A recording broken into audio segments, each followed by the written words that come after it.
First of all, I just want to say that this is a really sad day. As I was preparing to film this video, I broke my nail. Okay, so the plan for today is, I've got my notes here. First of all, I'm going to tell you what is the difference between a landing page and a sales page. And it's kind of difficult to tell the difference, especially as a beginner. And sometimes they are a mix of the two. But I'm going to give you the information that you need.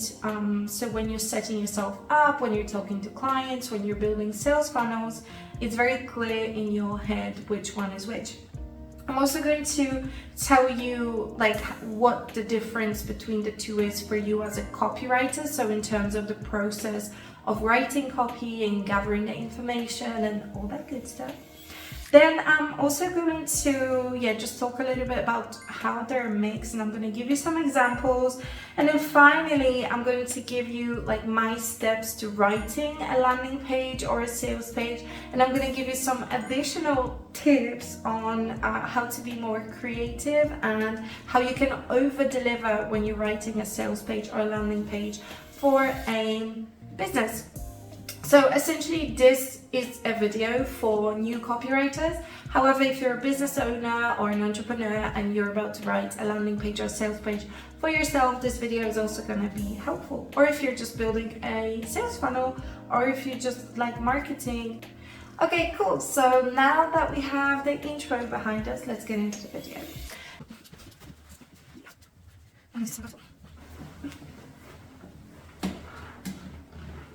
Okay, so normally when you think of a landing page, or if I were your client and I came to you and asked you to write me a landing page, it would be very probable that I would be referring to something like a lead magnet page or an email collection page or an announcement page.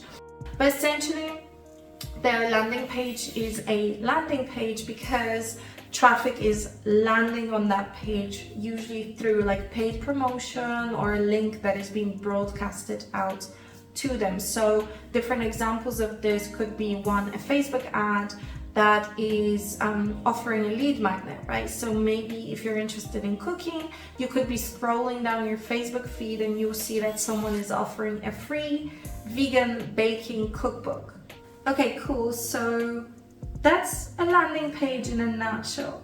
Now, if you were to compare it to a sales page would be that juicy page where it's relating to one product or one service specifically, and it's only focused on selling that product or service. So usually it doesn't even have a menu, it doesn't have any distractions. It's just a very clear page that gets you to focus on the copy. And from the copy you will find out very specific things like the product information, the pricing, the social proof, which is testimonials, the credentials, the what's inside the product, what does it consist of. And the reason you find sales pages later on in the funnel is because normally we don't sell to a cold audience. Normally we sell to an audience that is warm. And that's basically the difference. So I will show you some examples in just a minute. Now, okay, the difference for copywriters is that when you're writing a landing page, it could literally just be a very short sign-up form. So it could be less work, right? Which would mean also less research, less money, I guess. And a sales page would obviously carry more weight, and you would have to do more research, and you would just have to really pull out all your copywriting ammunition, because it's something that would directly generate revenue for the business that you're writing for. So when you think about writing a lead magnet sign up, it would just be get 1,000 vegan recipes for free or something like that, which is pretty easy to sell. The sell itself is easy, so that's why it's less work for you. Now, if you're selling a $10,000 coaching program that's very elaborate, and there's a lot of information that you need to explain and present, and there's a lot of emotion that you need to connect with, and there are 3 different pricing options, and there are a lot of questions that the customer might have before committing this amount of their money into something, then of course it's going to be more research, more thinking, more creativity, and more money for you. Now, I wanted to also just point out that people do say, and I'm guilty of this as well, they interchange the terms sales page and landing page. Well, obviously you will know which one your client is referring to when they tell you, oh, we need a landing page for my coaching program.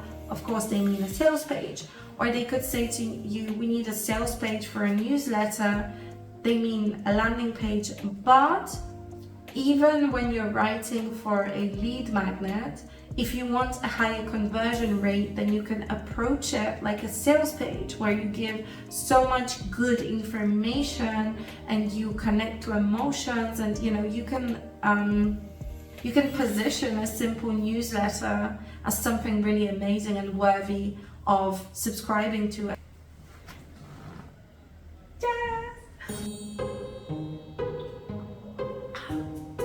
Yeah, I just want to be like really YouTubey in here and just saying, if you're finding this information helpful, leave me a like. Okay, so I guess the next thing that I'm going to do is I'm going to show you some examples just so you get to visualize what is a landing page and what is a sales page and what do I mean by the two. And then I'm going to give you my steps to writing a landing page and a sales page, just so you understand. And then I'm going to give you my pro tips. But basically, to find these pages, I just went to my Facebook. Oh my god, I wanted to show you that meme. It was so funny, but it disappeared now. Anyway, so I scrolled down my Facebook and I had ads like this popping up, and I clicked them to show you what I mean by landing page and what I mean by sales page. So the first one is this masterclass.com sales page, landing page. And the reason I say it's a landing page is because you see it came up with like, you have the menu and you can browse the website and stuff, but it's just relating to this one specific course that they had. And although the main CTA is to sign up, you also have like, options to browse their website, because they're still kind of seeing me as cold traffic, or like traffic that kind of, I understand who they are, but they're probably trying to track like if I'm going to be browsing their website, and then they'll keep track of that, and then they're going to keep basically showing up for me like this, and then eventually they might come with like a more aggressive offer and a sales page. But for now they're keeping it pretty open because I'm like early on in their sales funnel. So that's one example of a landing page, but it's kind of crossed with a sales page because they have like FAQs and the pricing and whatever. The next one that came up was this. This is also a landing page. It's very simple. It's done like, I'm interested in camper vans, and they came up on my website, and it's in Spanish, but they're basically asking me to leave my email address to receive a discount for their van, for van rental. So it's very simple. I can also browse their stuff here. It's not an aggressive page. It's not a sales page. They're just saying, hey, leave your email and we're gonna get back to you with a discount. Here we have, now this is a sales page because straight away, no menu here, okay? Their logo is clickable, but it's very like focused. The whole layout of it is like, they just want you to focus on the sales copy, right? And the main thing is to basically try it for free, start for free. And it's organized in a way where, for example, these are not articles, like there's nothing clickable here except for the CTAs. And all they're trying to do is sell me their program, whatever it is, right? And they have social proof, they have testimonial, like they have social proof here, they have testimonials here, they have the pricing options, they have the FAQs, and they have CTAs. It's a very simple, probably very effective sales page. You see, I get confused. Here, another sales page. Again, look, there's not even a logo, anything clickable here. It's very simple. Like even the link is simple. Like there's nothing after it. Just 7 days 7days2geniusideas.com. You've got the copy, but they're not selling a paid product here. So it could have been a landing page, but they turned it into a sales page because they want to increase the conversion rate, because they understand that the more people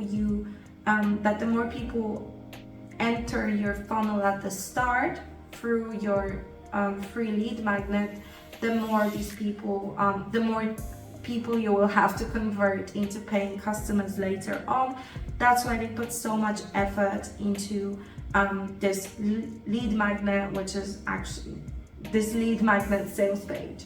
And yeah, although he didn't use like any social proof, I don't think, or testimonials, and he could have, because he has a huge following and all that stuff, but maybe that's why he hasn't, because he's like, I already have a huge following, you know who I am. Okay, so those are the examples. The next part of the video is the step-by-step walkthrough the process of writing a sales page or /landing page. Okay, so I always say this, and I'm gonna say it again, and I'm gonna continue saying it. Sorry, not sorry. The first thing you really want to do is like understand the product and the brand really well. Even if it's your own business and you think, oh no, I know my business really well, or even if it's your favorite client and you feel like you know them like the back of your own hand, you still want to sit down and really like lay everything out, and also try to think about the product and the service and the brand in creative ways.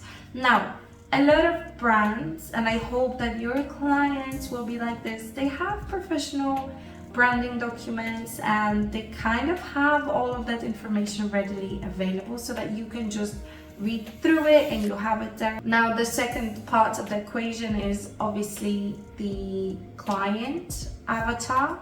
So you want to understand who you're writing to, who you're talking to, and I want you to just be careful to not overdo it.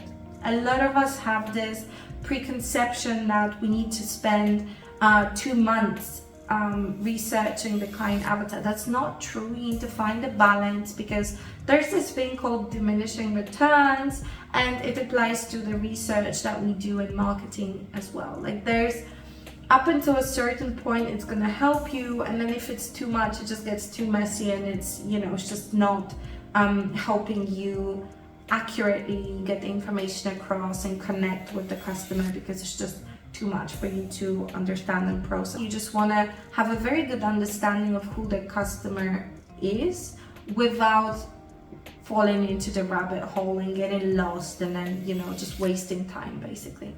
And especially as a new copywriter, you don't want to be getting into a bad habit of spending too much time on things that you shouldn't be spending time on. Like, it's, in my opinion, one thing that's never wasted is the time that you spend on the creative side of copywriting, so idea, preparation, positioning, angles, but researching to know when to cap it. Like, yes, I'm not saying don't do proper research. Yes, do it, but just don't overdo it. Yeah. And then, so once I have all the information about the product and the customer and the brand, and also you might want to look into stuff like the general market kind of situation. Is it oversaturated? Is the client tired? Or is this a novel idea, novel product? What's the behavior of the customer like? It just kind of depends also where you're at in terms of marketing and copywriting, because the more knowledgeable you are, the more knowledgeable you are, the more information you can kind of, like, the more bits of information you can kind of use to help you. Like, after years of writing copy, I can take things like the sales funnel, the customer purchasing patterns, the general market situation, the competition. I can take all of these bits of information and I can combine them to help me write the copy.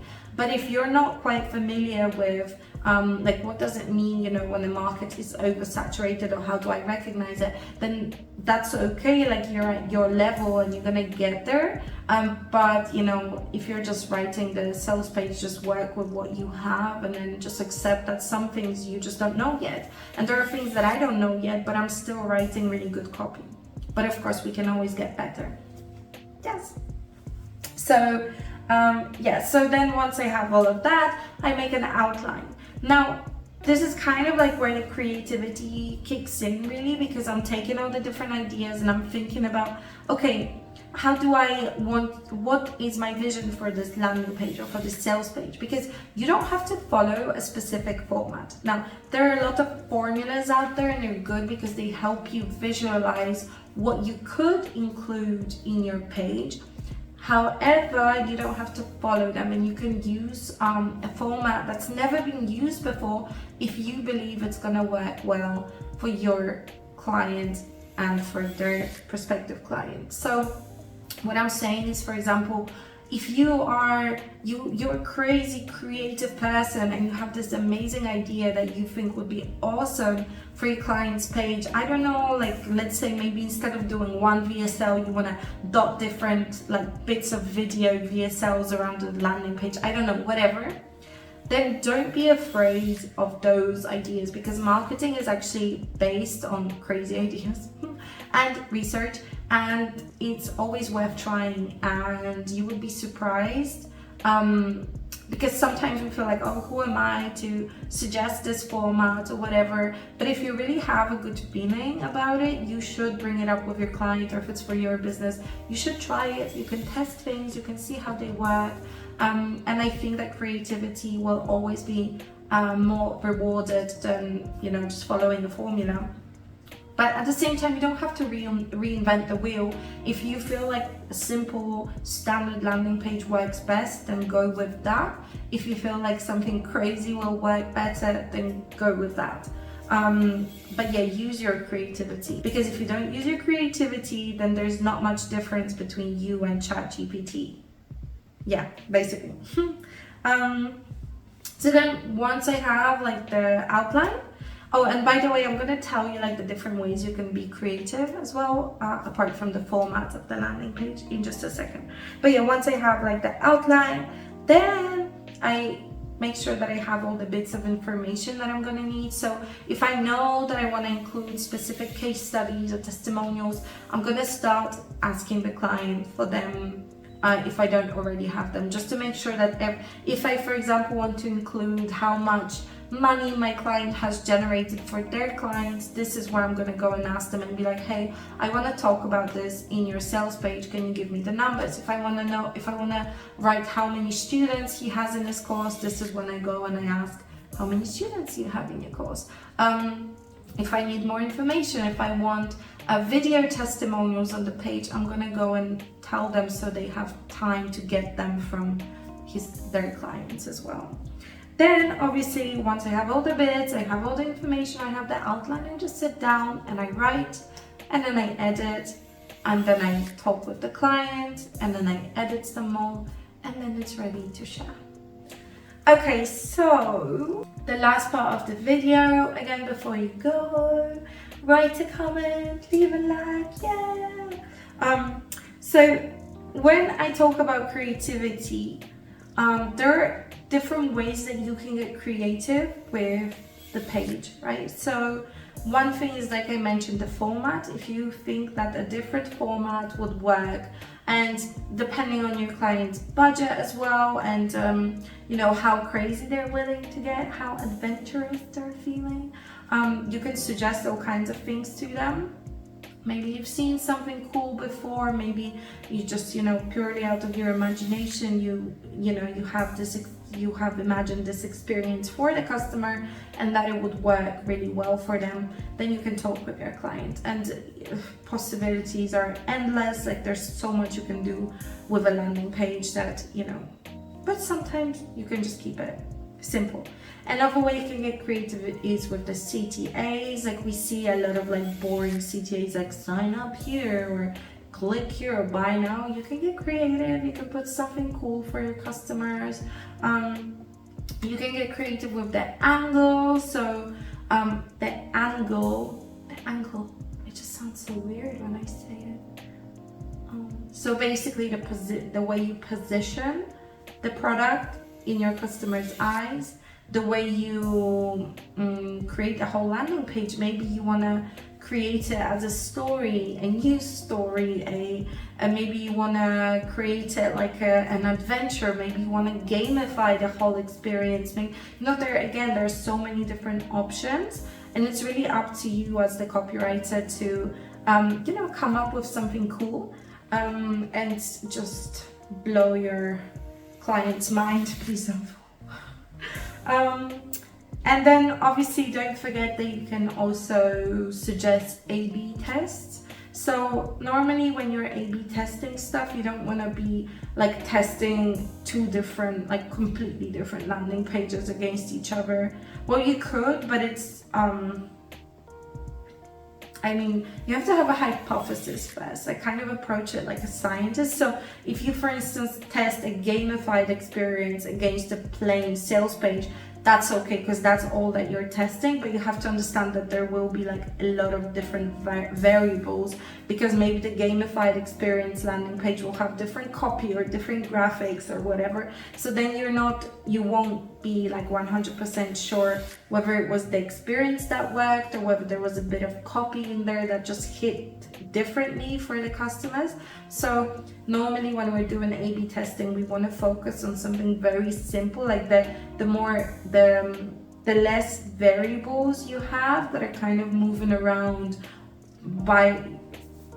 that differ from test to test. Oh my god, you can tell that I dropped out of university because I don't know how to explain a simple A/B test. And I know this was in my like statistics science stuff, but when I am preparing A/B tests, I really like, for example, if I'm testing two different headlines, I have a hypothesis about each one, and they don't it's just the headline that we're changing. We're not changing anything else on the page. If we're testing VSL versus no VSL, or we're testing red CTA versus green CTA, stuff like that. But sometimes also we already know that certain things work better because there are lots of consumer psychology studies that were carried out over the years. So some things we don't need to test. We already have proof that certain things work better than other things. For example, customers are more likely to make a choice when they have less options than if you give them too many options, right? So you don't need to test that because you already know. And that's why I encourage you to also read books on marketing and the studies that were carried out, so that you're more knowledgeable. I don't want to end the video like that. I feel like everybody ends their videos like that.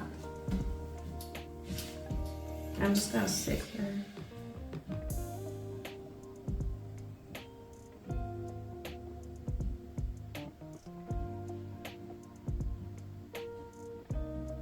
Still sitting here.